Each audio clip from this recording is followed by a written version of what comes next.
Hello viewers. அமெரிக்காவுக்கும் ஈரானுக்கும் நடக்கிற போர் விஷயம் தான் இன்றைக்கி ரொம்ப பயங்கரமாக போயிட்டுருக்கு. எதனால இந்த போர் ஸ்டார்ட் ஆச்சு, இப்போ கரண்ட் சுச்சுவேஷன் என்ன அப்படின்ற விஷயம் தான் இப்போ சொல்ல போகிறேன். குயிக்காக அந்த விஷயம் சொல்லிடுறேன். ஃபஸ்ட்டு பார்த்தீங்கன்னா, அமெரிக்கா ஈரான் மேலே போர் தொடுத்தது காரணம் பார்த்தீங்கன்னா அணுசக்தி. அது இவங்க ஈரான்காரன் மேனுஃபேக்சர் பண்ணுறாங்க. அது ரொம்ப ரொம்ப டேஞ்சரான விஷயம். அது அட்டாமிக் எனர்ஜி தான் நான் யூஸ் பண்ணிட்டு இருக்கேன், அதை படிக்கிறதுக்காக தான் பண்ணுறேன் மாதிரி சொல்லியிருக்கேன். அது கிடையாது. அதை யூஸ் பண்ணி மிஸ்யூஸ் பண்ணாங்க அப்படின்னா அது ஹீரோஷிமா நாகாசாக்கி ஒரு போர் அந்த அளவுக்கு ஒரு பவர்ஃபுல்லான ஒரு கண்ட்ரி கூட அழிச்சிடலாம். அந்த அளவுக்கு ஒரு பவர் ஈரான்கில் இருக்குது. சாதாரண நாடு இருந்தாலே பயந்துருவாங்க.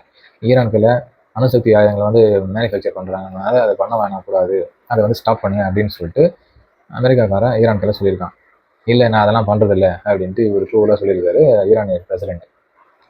ஸோ இதனால் நான் மறுபடியும் லீகலாக ஒரு வார்னிங் கொடுத்துருக்கான். இல்லை அப்படிலாம் கிடையாது, பேச்சுவார்த்தை நடத்திருக்காங்க, 2ஆம் பத்து பேச்சுவார்த்தை இருக்காங்க. ஏன்னா அதெல்லாம் பண்ண மாட்டேன், நான் ஸ்டாப் பண்ணிட மாட்டேன் அப்படின்னு சொல்லிட்டான். ஸ்டாப் பண்ண மாட்டேன் சொல்கிற காரணத்தால் தான் ஆச்சு, அமெரிக்காக்காரன் போர் தொடுத்து ஸ்டாப் பண்ணிட்டான். அதை சொல்லிட்டே இருந்தாங்க. அந்த பேச்சுவார்த்தை ஃபெயிலியர் ஆனால போர் ஸ்டார்ட் ஆயிடுச்சு. இந்த போர் ஸ்டார்ட் ஆனால் என்ன ஆச்சுன்னு பார்த்தீங்கன்னா, இதனால் இப்போ என்ன பாதிப்புகள்னு பார்த்தலாம். ஈரான்காரன் என்ன பண்ணானா, அமெரிக்காக்காரன் ஈரான் மேலே போடுறான். இப்போ ஈரான்காரன் என்ன பண்ணால், அவனுக்கு சுற்றி இருக்க Dubai, Abu Dhabi, Bahrain, Kuwait, Doha, Qatar, இந்த மாதிரி கண்ட்ரிஸ்க்கு, சவுதி அரேபியா, இந்த மாதிரி கண்ட்ரிஸ்க்குலாம் பார்த்தீங்கன்னா ஈரானோட அமெரிக்காவோட அங்கே பேஸ் அங்கே இருக்கும் அந்த கண்ட்ரியில். அந்த இடத்த அவன் டார்கெட் பண்ணி அவன் மிசைல் விட்டு அவன் தாக்கல ஆரம்பிச்சிட்டான். ஏன்னா நீங்கள் இருக்கிறனால தான் கூட இருக்கலாம், சரி என்ன அடிக்கிறீங்க அப்படின்னு சொல்லி அவன் ஈரான்காரன் என்ன பண்ணான், அமெரிக்காவோட பேஸ் இந்த கண்ட்ரியில் இருக்குது, துபாயில் இருக்குது, அபுதாபியில் இருக்குது, அப்புறம் தோஹா, கத்தார், சவுதி அரேபியா, இந்த மாதிரி இடத்துல அவன் டார்கெட் பண்ணி அவன் அடிக்க ஆரம்பிச்சிட்டான். அடிக்க ஆரம்பிச்சு என்ன ஆச்சுன்னா, இப்போ பொதுமக்களுக்கு என்ன பாதிப்பு எதாவது பார்த்தீங்கன்னா, ஏர்போர்ட்ஸ் அங்கே நீங்கள் வர வேண்டிய லட்சக்கணக்கான ஃப்ளைட்ஸ் 92.5 மில்லியன் பர் டே யூஏயில் ஃப்ளைட்ஸ் போக வரும். ஸோ இப்போ தான் ரீசெண்டாக நியூஸ் போடுவேன். அந்த மாதிரி அந்த இடத்துல அந்த ஃப்ளைட்ஸ் அப்படியே ஸ்டாப் ஆயிடுச்சு. ஃப்ளைட்ஸ் எல்லாம் அந்த ஃப்ளைட்டே ஏர்போர்ட்டே க்ளோஸ் பண்ணுன்னு சொல்லிட்டாங்க யூஏஇ கவர்மெண்ட். அதே மாதிரி சவுதி அரேபியா, அதே மாதிரி தோஹா, கத்தார், இது எல்லாமே பக்கத்தில் தவிர பஹ்ரைன், குவைத்து எல்லாமே க்ளோஸ் பண்ணுன்னு சொல்லிட்டாங்க. ஸோ இதெல்லாம் பேசஞ்சர்ஸ் அங்கங்கே அப்படியே லாக் ஆகி லட்சக்கணக்கான பேர் அப்படியே உட்காந்துட்டாங்க. பதட்டமான சூழ்நிலை பார்த்தீங்கன்னா அவங்க ஒரு கல்யாணத்துக்கு போயிருக்கலாம், ஒரு எமர்ஜென்சி அவங்க அம்மா வேறு உடம்பு சரியான பார்த்துட்டு போயிருக்கலாம். எல்லாமே இப்போ அப்படியே ஸ்டாப் ஆயிடுச்சு. த்ரூ ஃபோன் மூலம் கம்யூனிகேஷன் மூலம் தான் போயிட்டு இருக்கு. பார்த்தீங்கன்னா ஏர்போர்ட்ஸில் இருக்க அங்கே ஸ்டாஃப் பார்த்தீங்கன்னா ஏர்போர்ட் அத்தாரிட்டிஸ் அவங்க என்ன பண்ணியிருக்காங்க, அவங்க சேஃபாக இடத்துக்கு அக்காமடேஷன் கொடுத்து அங்கே வச்சிருக்காங்க. இது தற்போதைய நிலை.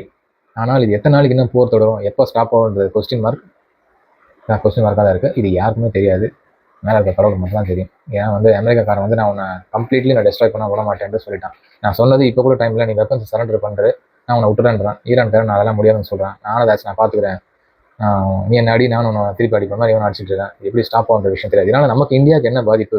நான் எங்கேயோ உட்காந்துருக்கேங்க, தூத்துக்குடியில், திருநெல்வேலி, சென்னையில் உட்காந்துருக்கேன். எனக்கு இதனால் என்ன பாதிப்புன்னா, எண்ணெய் கச்சா எண்ணெய் விலை பார்த்தீங்கன்னா 2 மடங்கு. அதாவது நம்ம பெட்ரோல் டீசல், நம்ம லாங்குவேஜ் சொல்லப்போனால் பெட்ரோல் டீசல் விலை டபுள் ட்ரிபிள் ஆகிடும். அப்படியே ஸ்டாப் ஆகிடும். ஏன் அதுக்கு என்ன சம்மந்தம் பார்த்தீங்கன்னா, லாஜிஸ்டிக்ஸ் அது ஒரு தான் வருது. லாஜிஸ்டிக்ஸ் எல்லாமே ஸ்டாப் ஆகும். எக்ஸ்போர்ட் இம்போர்ட் பிஸ்னஸ் அடிப்படும். எல்லாமே ஷிப்பிங் பிஸ்னஸ் ஃபுல்லாகவே அப்படியே ஸ்டாப் ஆகும். ஸோ இந்த கச்சா எண்ணெய் பார்த்தீங்கன்னா அங்கே தான் வாங்குறோம், பேரலாக வாங்குவோம். ஸோ இப்போ பார்த்தீங்கன்னா அப்படியே ஸ்டாப் ஆகும். இருக்கிற எண்ணெய் வச்சு அப்படியே டபுள் ட்ரிபிளாக விலைவாசி ஏறிடும். வேறு கண்ட்ரியில் வாங்கினாலும் சரி, எல்லா பிஸ்னஸும் கண்டிப்பாக அது அடிப்படும் இந்த போர் நிறுத்தம். இதனால் பார்த்தீங்கன்னா மிடில் கிளாஸுக்கு இன்னும் பாதிப்பு. மிடில் கிளாஸ்க்கும் அவங்களுக்கு கீழே இருக்கணும். பார்த்தீங்கன்னா தக்காளி வெங்காயம் விலை எக்ஸ்போர்ட்டு, கொத்தமல்லி கருவேப்பிலை எல்லாத்துலேயுமே விலைவாசி ஏறிடும். அது எப்படின்னா இனிஷியலாக தெரியாது, ஸ்லோவாக கிடக்கிறது தெரியாது. ஆமாம், எல்லாமே இப்போ லாரி விலை பெட்ரோல் விலை எல்லாமே இன்க்ரீஸ் பண்ண போனால் ஆகும், அப்படியே விலைவாசி டபுள் ட்ரிபிள் ஆகிடும். ஸோ எப்போ போகிறது ஸ்டாப் ஆகுதோ அப்போ தான் இதுக்கு ஒரு தீர்வு நடக்கும். இன்னைக்கு சேட்டர்டேனால ஷேர் மார்க்கெட் எல்லாமே க்ளோஸ், சாட்டர்டே சண்டேனால. ஆனால் ஸோ அங்கே ஒர்க் பண்ணுற ஸ்டாஃப்ஸு, எம்ப்ளாயிஸு எல்லாமே ஆஃபீஸில் லீவ் இருந்தனால அந்த இடத்துல எந்த பாதிப்பும் இல்லை இது வரைக்கும். ஆனால் இதே மண்டே வரைக்கும் கண்டினியூ ஆகிட்டு அப்படியே போயிட்டு இருந்துச்சுனால் அது எப்படி ஒர்க் பண்ண போகிறாங்களா, இல்லை அது எப்படி பண்ண போகிறான்னு தெரியல. அதுக்கும் கண்டிப்பாக பாதிப்பு வரும்ன்றது அது ஒரு விஷயம் போயிட்டுருக்கு. அது எப்படி ஹேண்டில் பண்ண போகிறாங்களோ போக தான் பார்க்க முடியுது. இந்த மாதிரி லேட்டஸ்டான அப்டேட்ஸை பார்க்க சோயல் அப்டேட்ஸ் சேனலை சப்ஸ்கிரைப் பண்ணுங்கள், லைக் பண்ணுங்கள். பை.